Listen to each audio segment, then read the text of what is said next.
Allô les amis, j'espère que vous allez bien. Moi je vais très bien et je suis très contente de pouvoir vous retrouver au travers de cette nouvelle vidéo. Une vidéo que j'avais vraiment très hâte de pouvoir filmer.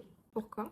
Parce que quand j'ai filmé la vidéo sur comment savoir si une relation vient de Dieu ou non, une personne m'a écrit sur Instagram et elle était en train de dire Patricia, des fois il n'y a pas tous ces mauvais traitements dans une relation. Et j'étais en train de me dire que c'est franchement une très belle perspective parce qu'il n'y a pas toujours besoin que l'un soit comme un ange et l'autre soit comme un démon et puis voilà, ça va clasher dans tous les sens pour que la relation puisse s'arrêter. Non.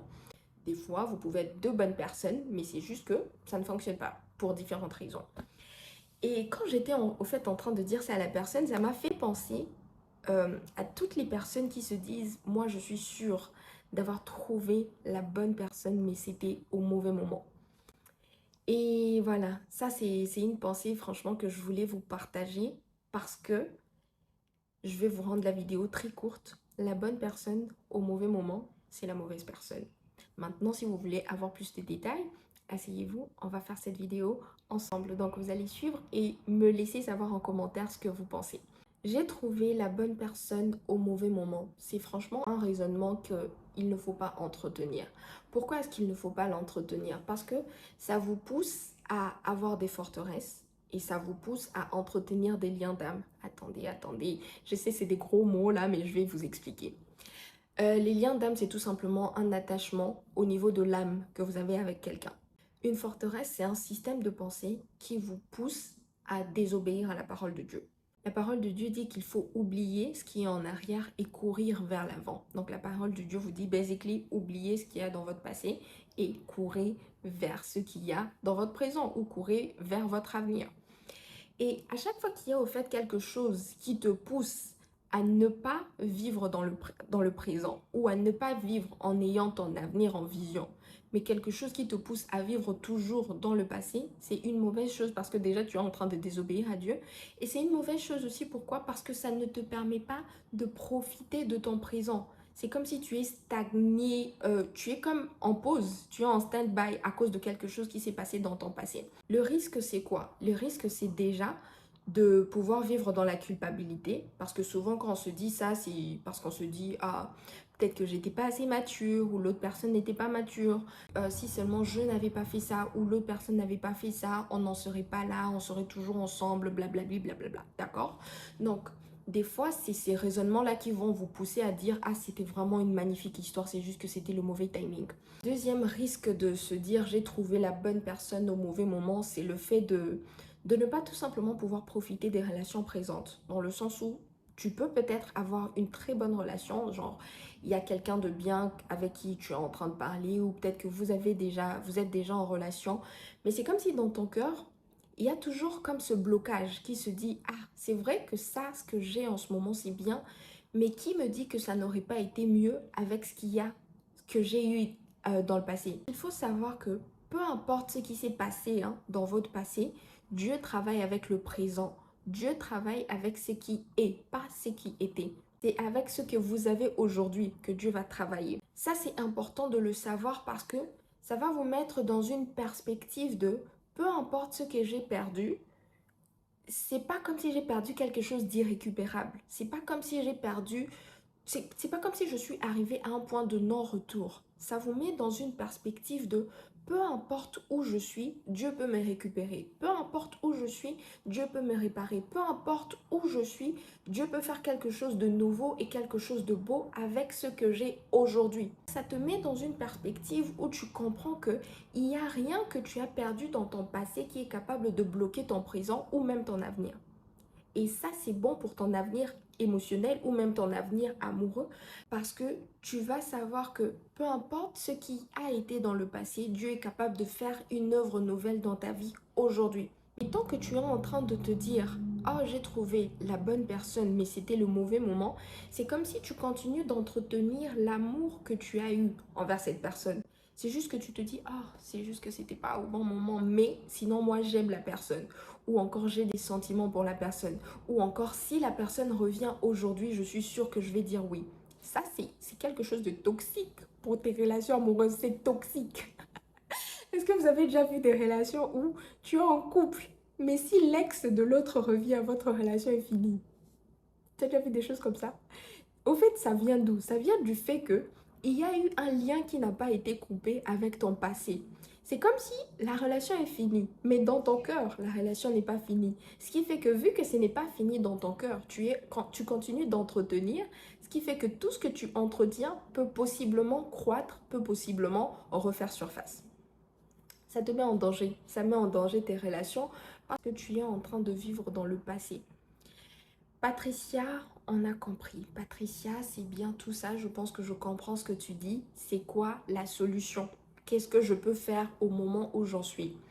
Déjà, il faut accepter que la chose est finie. Tant qu'il y a eu un attachement émotionnel avec une personne et que pour une raison ou pour une autre, vous n'avez pas eu de relation ou vous avez eu des relations mais ça n'a pas marché, il faut absolument couper ce lien-là. Pourquoi? Parce que c'est quelqu'un qui est détaché du passé qui peut s'attacher à son présent. Tant que tu es encore attaché, tu ne pourras pas profiter des bonnes choses que Dieu pourra te donner dans le présent. Donc la solution, c'est déjà d'accepter que c'est fini, accepter dans le but de couper le lien. Je vais faire une petite parenthèse en parlant de trouver la bonne personne mais au mauvais moment.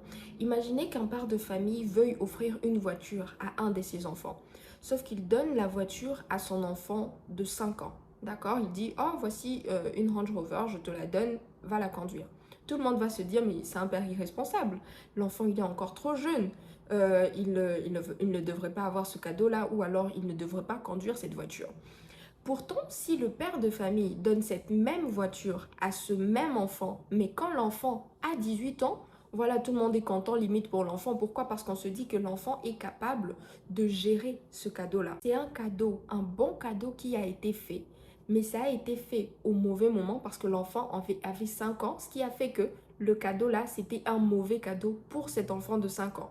Pourquoi? Parce que l'enfant n'a tout simplement pas la maturité de pouvoir conduire une voiture. Et c'est ce que j'étais en train de dire tantôt. La bonne personne au mauvais moment, c'est la mauvaise personne parce que ça implique tout simplement que il n'y a pas peut-être de la maturité, il y a des choses qui ne sont pas réunies pour que le cadeau que vous dites ou alors que vous pensez avoir soit le bon. Ce qui fait que c'est le mauvais, tout simplement parce que c'est fait au mauvais moment.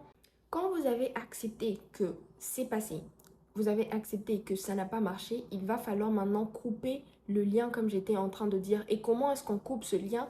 On coupe un lien en ne l'entretenant pas. Ça veut dire quoi? Que quand tu as des pensées en toi qui viennent te dire ah non, c'est vrai que cette personne est en train de te faire des avances ou alors c'est vrai que tu es en relation avec cette personne mais c'était mieux avec l'autre, il faut décider d'asphyxier. C'est des termes violents. Voilà, il faut asphyxier ces raisonnements-là. Il faut asphyxier au fait toute chose en toi qui te pousse à vouloir être rattaché à ton passé. Il faut asphyxier en n'entretenant pas. Ça veut dire que tu ne vas pas t'asseoir et tu continues de dire « Ah, c'est vrai, hein. En plus, regarde comment ça c'était comme ça. En plus, regarde comment il y avait ça. En plus, regarde ça. » C'est comme si tu es en train maintenant de nourrir la pensée. Il ne faut même pas nourrir la pensée et on ne nourrit pas la pensée simplement en décidant de ne pas y rester. Ça s'appelle le sevrage. Le sevrage, d'ailleurs, je vous conseille le livre Maintenant, ça suffit de l'apôtre Ivan Castano. C'est un très bon livre où on parle... Est-ce que c'est dans celui-là ou c'est dans Neutraliser la chair? Non, je pense que c'est dans Neutraliser la chair qu'il parle de sevrage. En tout cas, j'ai beaucoup aimé comment il a développé le fait de couper des liens d'âme. C'est qu'il faut tout simplement couper toute source qui entretient ce système de pensée-là. Quand vous coupez toutes ces sources-là, c'est comme si... Même si vous voulez y penser, il n'y a rien qui est en train de nourrir cette pensée. Donc, la pensée n'a même pas le temps de grandir en vous. L'astuce numéro 1, coupez tout ce qui vous pousse à entretenir ces liens-là. Que ce soit en pensée, que ce soit dans les actions, que ce soit dans les choses au quotidien que vous faites. Il faut absolument couper. La deuxième chose que vous allez faire, c'est de vous attacher complètement à Dieu. Vous savez, il y a un niveau d'attachement à Dieu qui fait que il y a d'autres choses, ça peut tout simplement pas rester. C'est comme une fusée. Est-ce que vous savez que plus une fusée est en train de décoller, plus le poids qui était en train de faire qu'il reste en bas doit lâcher pour que la fusée aille plus haut. C'est la même chose avec vous. Il y a des poids que vous avez autour de vous, mais c'est parce que vous êtes encore à une dimension où l'attachement à Dieu n'est pas encore complet. Plus vous allez vous attacher à Dieu, plus vous serez comme une fusée qui est en train de monter. Et plus vous êtes en train de monter, plus les poids inutiles vont devoir vous lâcher. Un attachement émotionnel, c'est vraiment comme un lien ou alors c'est un bagage que vous êtes peut-être en train de porter.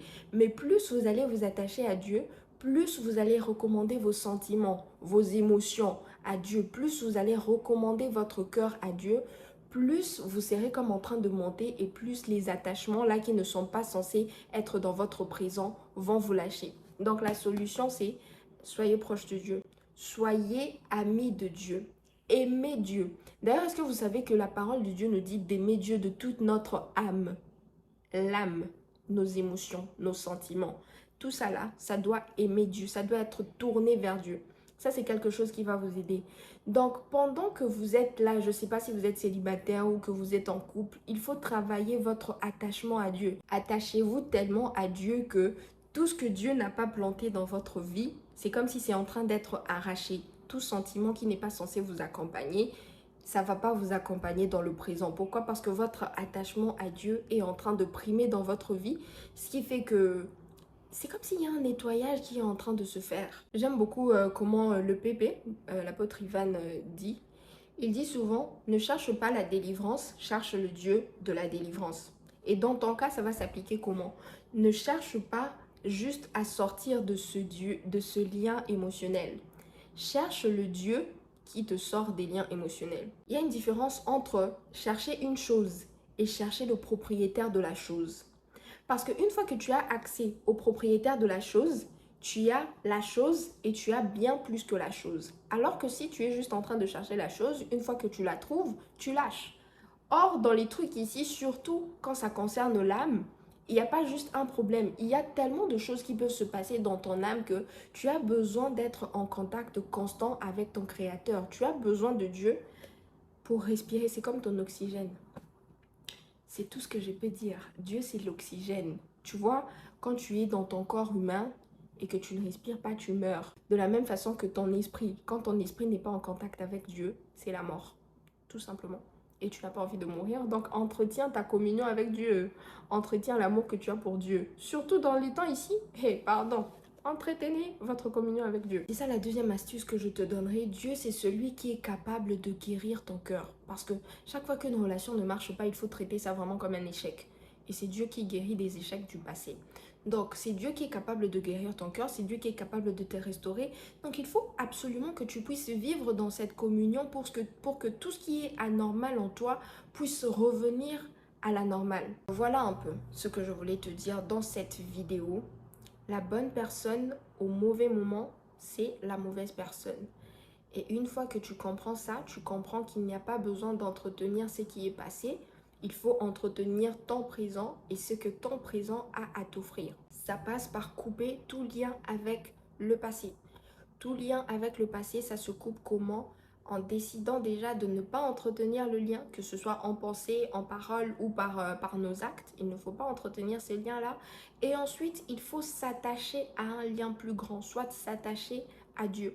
Parce que l'attachement à Dieu va comme nettoyer tout ce qui n'est pas conforme à lui en toi. D'accord? Donc, c'est un peu ce que je voulais te dire au travers de cette nouvelle vidéo. Je vous encourage à vous abonner si ce n'est pas encore fait et activer la cloche de notification pour pouvoir être informé à chaque fois que je poste une nouvelle vidéo. Je vous dis au revoir pour cette vidéo et je vous donne rendez-vous très bientôt pour une prochaine vidéo.